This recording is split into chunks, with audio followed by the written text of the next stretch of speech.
South India Shopping Mall, The Wedding Mantra, Sarikotta Wedding Collection, South India Shopping Mall.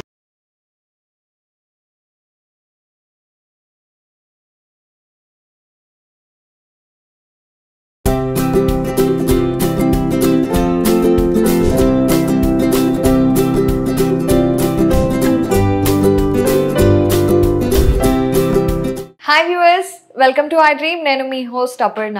మరొకసారి మనం ఇన్ఫర్టిలిటీకి సంబంధించి ఒక main ఇష్యూని డిస్కస్ చేయడానికి వచ్చేసాము మామ్ IVF అండ్ రీసెర్చ్ సెంటర్కి. ఇక్కడ మనతో పాటు చీఫ్ ఫర్టిలిటీ కన్సల్టెంట్ డాక్టర్ పూర్ణిమ దుర్గా గారు ఉన్నారు. పలకరిద్దాం. నమస్తే అండి. నమస్తే అపర్ణ.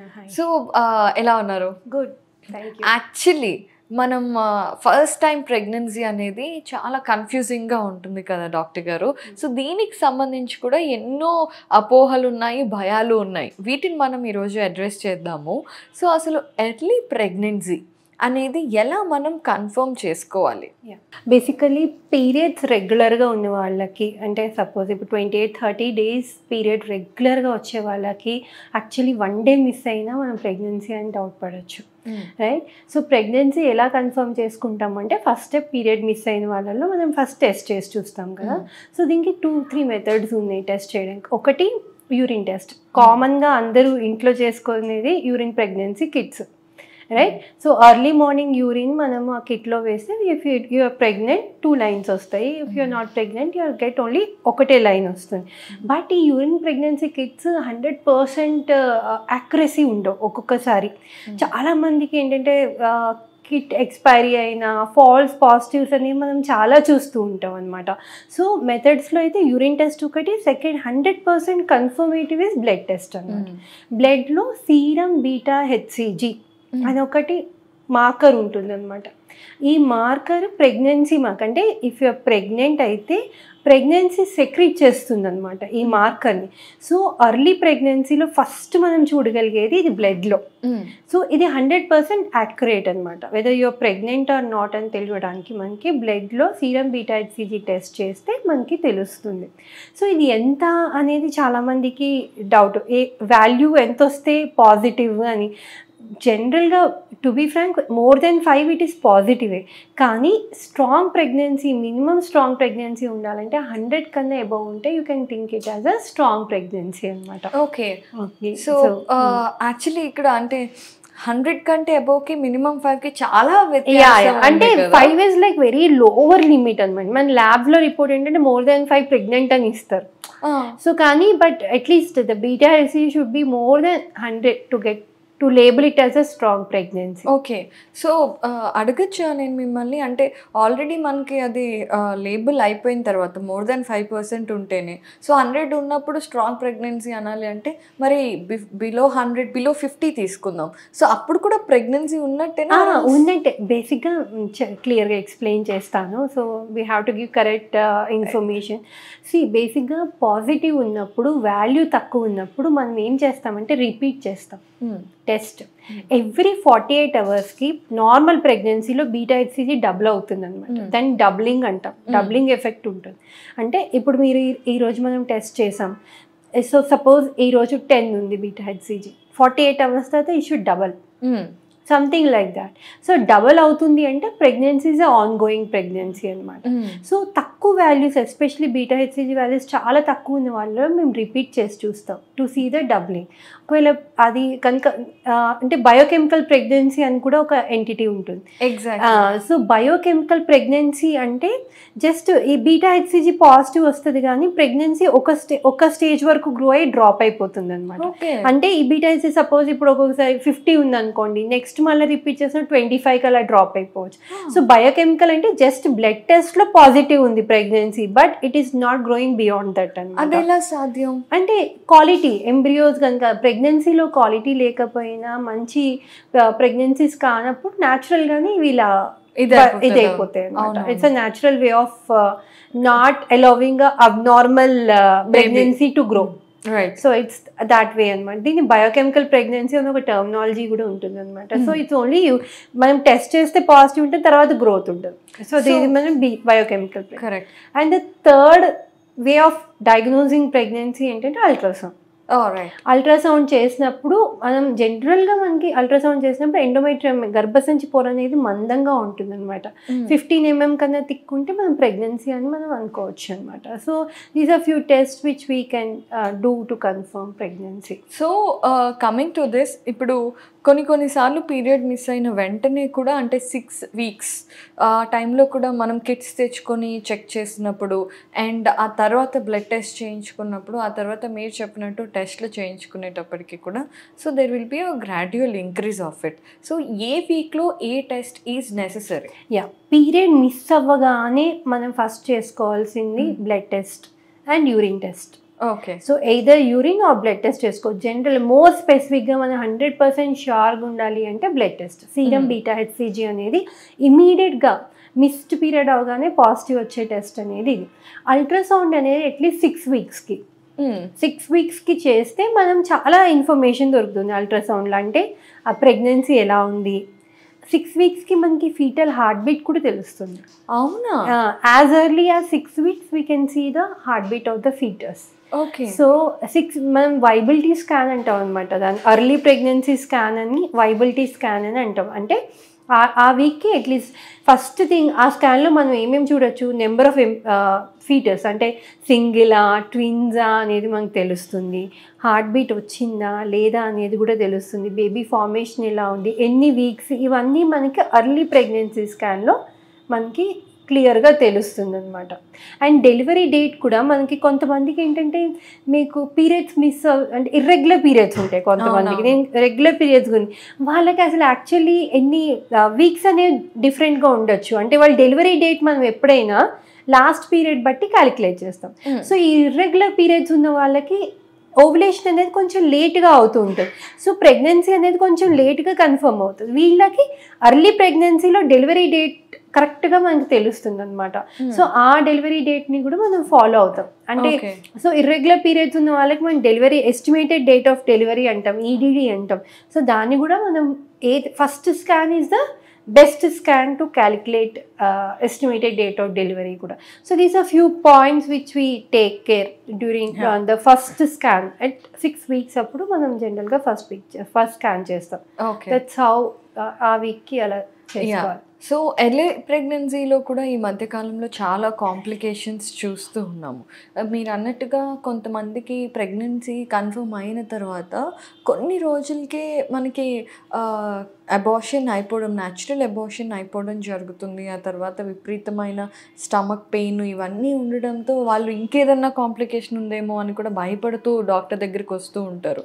సో యూజువల్గా మనకి ఈ ప్రెగ్నెన్సీలో ఏదైనా కాంప్లికేషన్ ఉండటం వల్ల లేదంటే ఎంబ్రియో వీక్నెస్ వల్లే మనకి అబార్షన్ అయిపోతుందా, జనరల్గా ఎస్. ఒక్కటి ఏంటంటే ఎప్పుడైనా ప్రెగ్నెంట్ పేషెంట్ సివియర్ పెయిన్ కానీ బ్లీడింగ్ కానీ కంప్లైంట్ చేస్తే ఫస్ట్ రూల్ వచ్చేసుకోవాల్సింది ఎక్టాపిక్ ప్రెగ్నెన్సీ. ఎక్టాపిక్ అంటే ట్యూబల్ ప్రెగ్నెన్సీ మోస్ట్ కామన్గా. అంటే ఎక్టాపిక్ ప్రెగ్నెన్సీ ట్యూబ్లోనే కాదు ఓవరీలో కూడా వచ్చే అవకాశాలు ఉన్నాయి, కానీ మోస్ట్ కామన్ సైట్ మాత్రం ట్యూబ్స్ అనమాట. సో ఎప్పుడైనా ఎనీ ప్రెగ్నెంట్ పేషెంట్ అర్లీ ప్రెగ్నెన్సీలో, ఎస్పెషలీ అర్లీ ప్రెగ్నెన్సీలో సివియర్ పెయిన్ కానీ బ్లీడింగ్ కానీ కంప్లైంట్ చేస్తే మోస్ట్లీ మనం అది ట్యూబల్ ప్రెగ్నెన్సీ కింద డౌట్ చేయాలి. సో ఈ ట్యూబల్ ప్రెగ్నెన్సీని ఎలా డయాగ్నోస్ చేయాలి అని అంటే జనరల్గా నేను మీకు బీటా హెచ్సిజీ వాల్యూస్ చెప్పాను కదా, ఎవ్రీ 48 hours డబుల్ అవ్వాలి. ఈ ఎక్టోపిక్ ప్రెగ్నెన్సీలో డబ్లింగ్ అనేది ఉండదు, కొంచెం తక్కువ. సపోజ్ ఇప్పుడు 100 ఉంది, 150 అవుతుంది. Generally it should be 200, more than 200. So doubling అనేది తక్కువ ఉంటుంది అనమాట ఈ ట్యూబల్ ప్రెగ్నెన్సీస్లో. అండ్ మనకి 6 weeks అప్పుడు నేను చెప్పాను కదా, స్కాన్ చేసినప్పుడు కూడా మనకి ట్యూబ్లో ప్రెగ్నెన్సీ తెలుస్తుంది. గర్భసంచిలో బదులు ఆ శాక్ని మనం ట్యూబ్లో చూస్తాం. సో ఇది ఒక important thing which we need to monitor. Especially severe pain కానీ బ్లీడింగ్ కానీ కంప్లైంట్ చేసిన వాళ్ళలో మాత్రం ఎక్టోపిక్ ప్రెగ్నెన్సీ అనేది, ట్యూబల్ ప్రెగ్నెన్సీ అనేది రూల్ అవుట్ చేసుకోవాలి. ఎందుకు రూల్ అవుట్ చేసుకోవాలి అంటే అర్లీగా డయాగ్నోస్ చేస్తే మెడికల్ మేనేజ్మెంట్తోనే దాన్ని క్లీన్ చేయొచ్చు. రైట్. అంటే మనం మెడిసిన్స్ ఇస్తేనే అది అబ్జర్వ్ అయిపోతుంది ట్యూబ్లో. కానీ అడ్వాన్స్ స్టేజ్లో అయితే అది రప్చర్ అవుతుంది. సో ట్యూబ్ రప్చర్ అయిపోతుంది, ఎందుకంటే ట్యూబ్కి అంత కెపాసిటీ ఉండదు. యూట్రస్ కెన్ ఎక్స్పాండ్ 9 months ప్రెగ్నెన్సీని క్యారీ చేసే కెపాసిటీ యూట్రస్కి ఉంది, కానీ ట్యూబ్కి లేదు. Tube is a very small tiny structure. So ఆ ప్రెగ్నెన్సీ గ్రో అయ్యేటప్పుడు అది రప్చర్ అవుతుంది, బర్స్ట్ అయిపోయి రప్చర్ అయిపోయినప్పుడు హెవీ బ్లీడింగ్ అవ్వడము స్టమక్ అంతా. సో అప్పుడు ఎమర్జెన్సీగా మనం సర్జికల్ ప్రాసెస్కి వెళ్ళాల్సి వస్తుంది, ఎమర్జెన్సీ లాప్రోస్కోపీ చేయాల్సి వస్తుంది, ఒక లేకపోతే ఓపెన్ చేసన్నా దాన్ని ఆ ట్యూబ్ని తీసేయాల్సి వస్తుంది.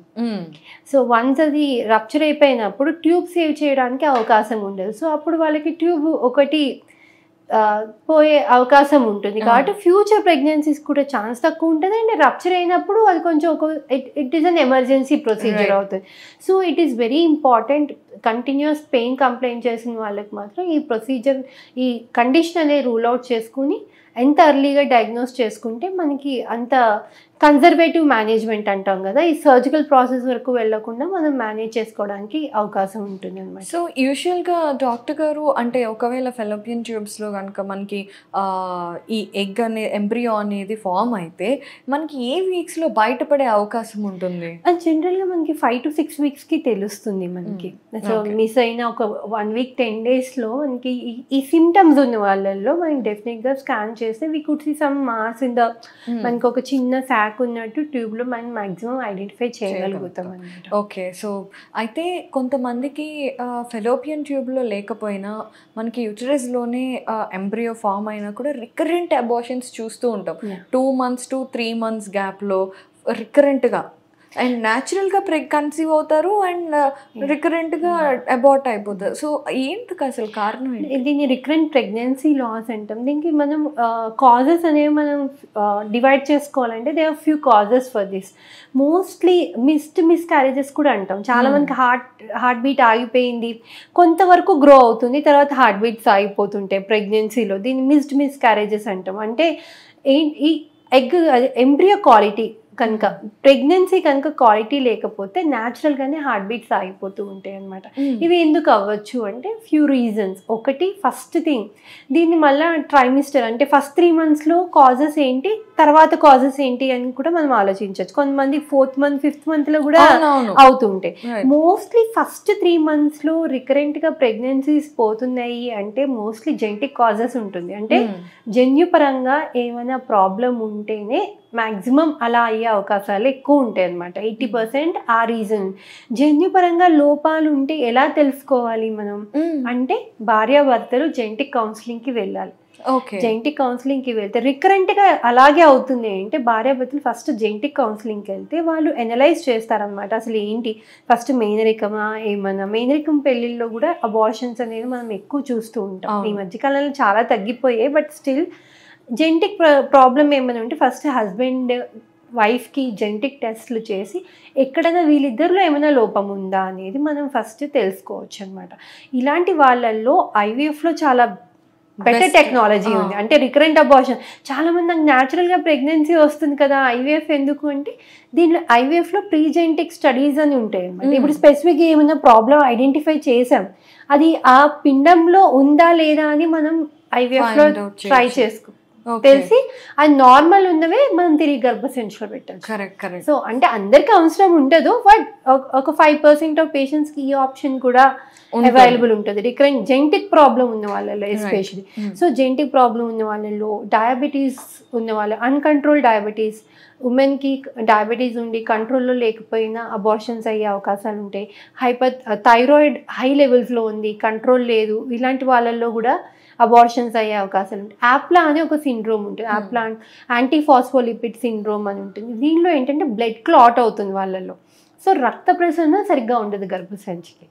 సో అలాంటప్పుడు కూడా బేబీకి ఏంటి, బ్లడ్ సప్లై బాగుండాలి. బేబీకి బ్లడ్ సప్లై బాగుంటే గ్రోత్ ఉంటుంది అనమాట. సో అలాంటి వాళ్ళల్లో కూడా అబార్షన్స్ అయ్యే అవకాశాలు ఉంటాయి.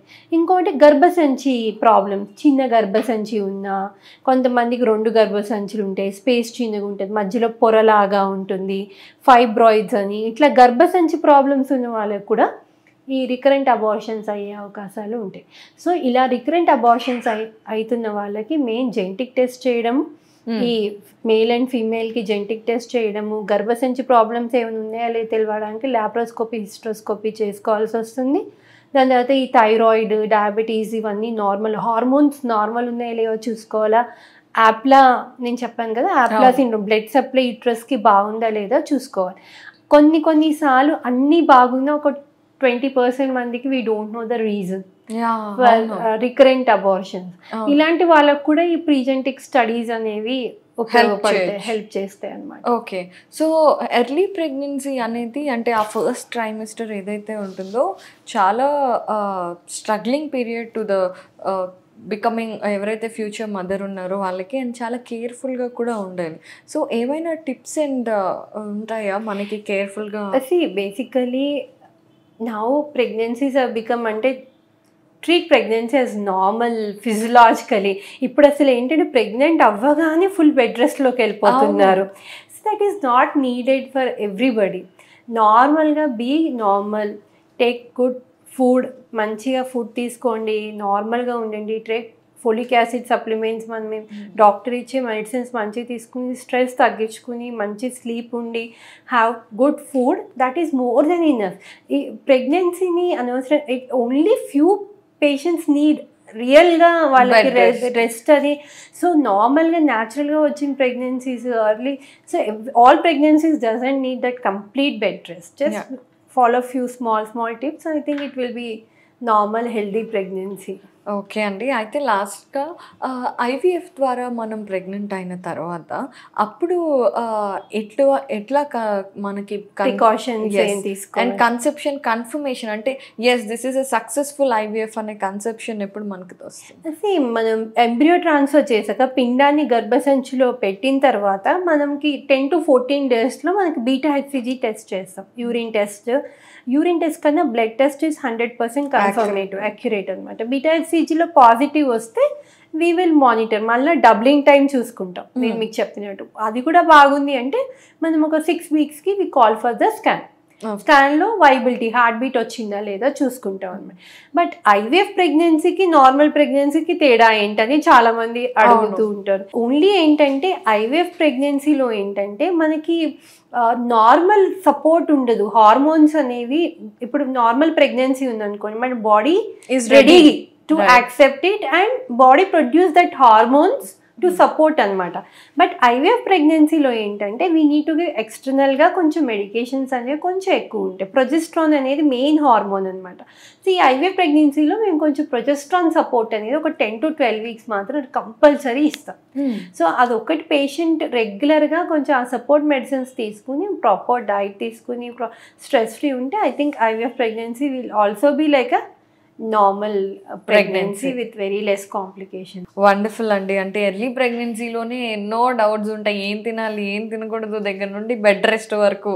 సో అన్నీ క్లియర్ చేశారు. అయితే బిఫోర్ ర్యాపింగ్ అప్ దిస్, ఫుడ్లో స్పెషల్గా ఎక్కువ జ్యూసెస్ ఇవన్నీ తాగుతూ ఉంటారు కదా, what are the 2 best foods in early pregnancy అంటే ఏం చెప్తారు? Anything rich in vitamin C is always good. So ఇప్పుడు అండ్ ఎస్పెషలీ నాన్ వెజ్ తినే వాళ్ళు ఉంటే ఫిష్ హ్యాస్ డిహెచ్ఏ అంటారు. ఇప్పుడు చాలా ట్యాబ్లెట్స్లో డిహెచ్ఏ యాడ్ చేసి వస్తుంది. మన మదర్ హార్లిక్స్ యాడ్స్లో కూడా విత్ డిహెచ్ఏ అంటారు. DHA is a hormone which improves the brain intelligence, intellectual. So fish is one very good non-vegetarian food which has the DHA anamata. So adi teeskochu.